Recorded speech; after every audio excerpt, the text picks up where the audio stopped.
Mi nombre es Andrés Iceta, soy arqueólogo, profesor de la Universidad Nacional de Córdoba e investigador del CONICET en el Instituto de Antropología de Córdoba.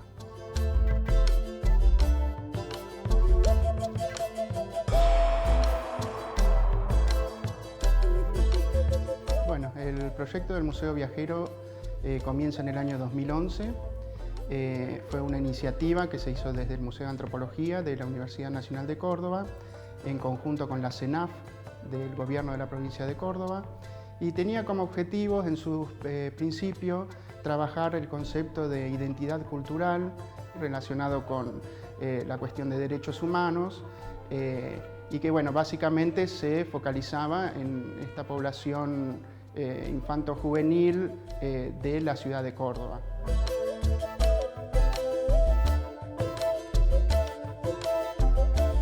Este museo viajero recorrió durante casi 2 años algunas escuelas, hizo algunas visitas a algunas festividades en el interior provincial y después este museo viajero tuvo un año parado. Entonces lo que hicimos fue reflotar la idea del museo viajero, el proyecto, pero esta vez orientado hacia un reclamo que se había originado en la sociedad particular del Valle de Ongamira, que es donde se está llevando un proyecto arqueológico de excavaciones desde el año 2010, de investigaciones arqueológicas. Se hizo una nueva apuesta museográfica, trataba ya no tanto los temas particulares como la alimentación, sino sobre la profesión del arqueólogo.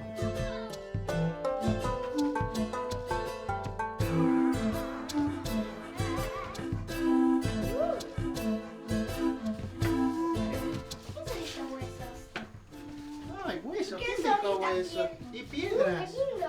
Sí, acá tenemos en exposición huesos y piedras, ¿sí? Que son restos arqueológicos de las comunidades originarias que vivieron en Ongamira, en este lugar, ¿sí? Los huesos son restos de alimentación, ¿sí? Pertenecen a guanacos, y las piedras son cuarzos con las cuales hacían todos sus instrumentos. Todo esto tiene que ver con lo que comían y con la tecnología que producían, ¿sí?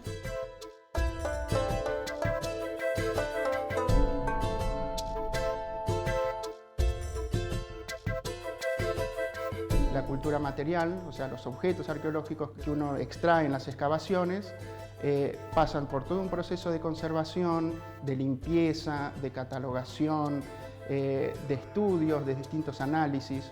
Y todo eso, bueno, luego se vuelca en diversos productos, como puede ser estas puestas museográficas como la del Museo Viajero.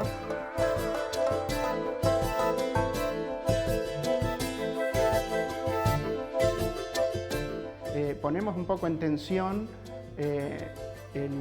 lo que se conoce como sentido común de la gente, ¿sí? Lo que por haber sido repetido tantas veces la gente aprende y toma como la verdad absoluta, ¿sí?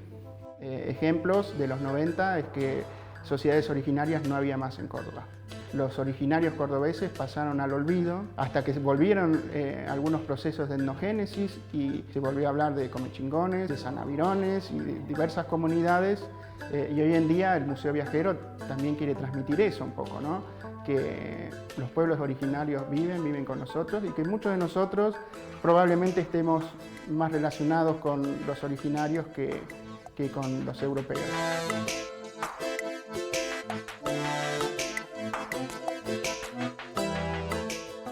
Quizás cuando yo entré hace muchos años ya a estudiar antropología,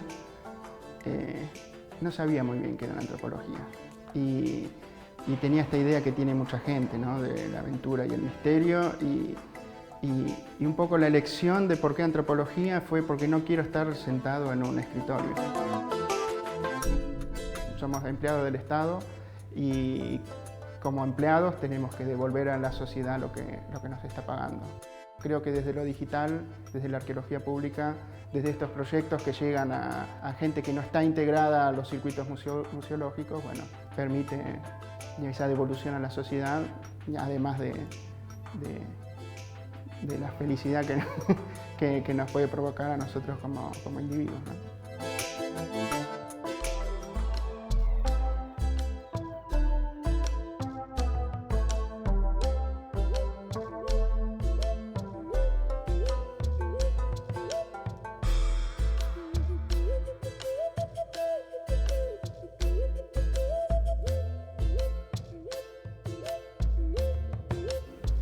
Soy David Schaffer, soy docente en la Universidad Nacional de Córdoba, trabajo en la Facultad de Arte, en el Departamento de Cine y Televisión, en la Cátedra de Fotografía.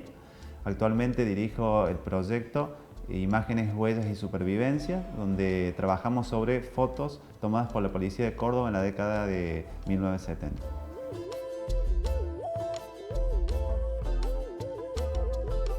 A mí particularmente me interesó ese archivo porque daba cuenta de una variedad importante de imágenes, entre ellas imágenes de detenidos acusados de subversivos, de extremistas, de pertenecer a organizaciones armadas en la década del 70. A esas personas se las había fotografiado en un lugar distinto al habitual. Digo al habitual porque la mayoría de las fotos fueron tomadas en el Cabildo de Córdoba, donde funcionaba en aquella época la jefatura de policía. Entonces a mí particularmente me interesó esas imágenes que no estaban en ese espacio oficial, sino en lugares un poco más descuidados, en lugares donde también las imágenes habían sido descuidadas porque el fotógrafo, no sé, había permitido que, represores entraran en cuadro, había capuchas, había más prisioneros dando vuelta, atados, tirados en el piso.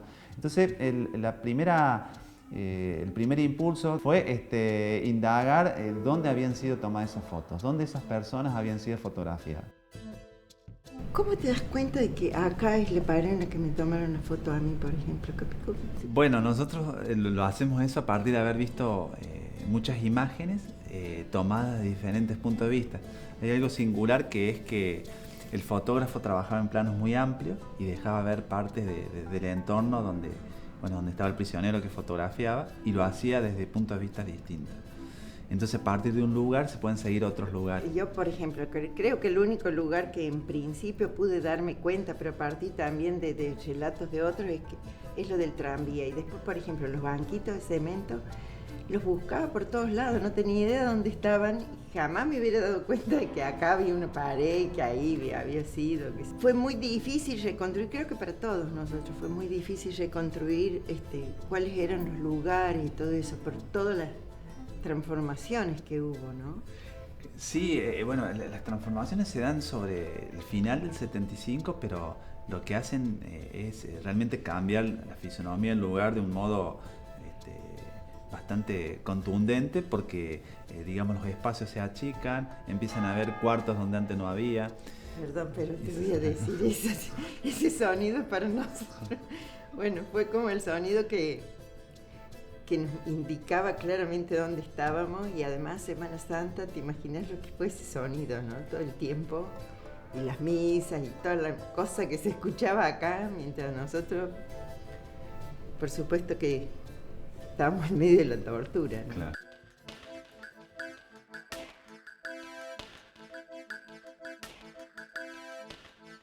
La particularidad que tiene el D2 en Córdoba es que bueno, funcionaba en pleno centro de la ciudad, a metros de la Plaza San Martín, a 5 metros de la Catedral de Córdoba. Eran los que llevaban, digamos, los que estaban en la calle y de alguna manera comienzan a realizar los primeros secuestros, los primeros, a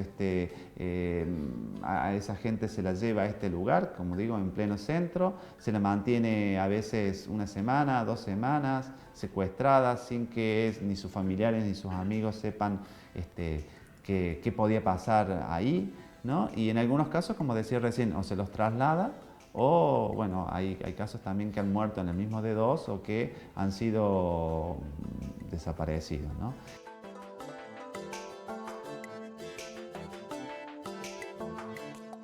Bueno, nosotros básicamente lo que hacemos es trabajar sobre la imagen del negativo, para lo cual en ocasiones hemos escaneado esa imagen a gran resolución, tratando de identificar concretamente manchas, como decía recién, detalles de pintura, detalles de revoque de una determinada pared.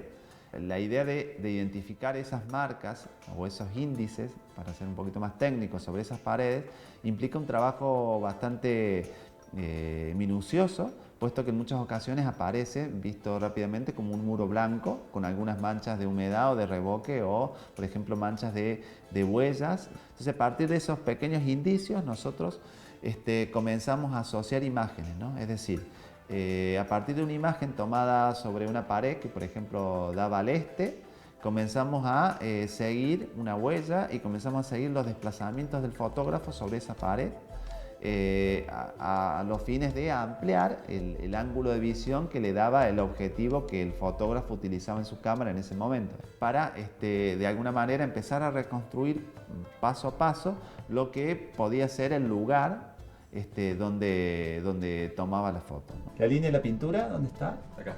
Más o menos. Bien. El borde con la pared oeste es acá. Ese, y la marca del aire. Ahí acá. A ver, quédate ahí para. Ahí sería. Acá. Listo, ahí está, ahí coincide. Salga. Este proyecto en un plano personal, si se quiere, a mí lo que me ha dejado es la posibilidad de trabajar con la fotografía.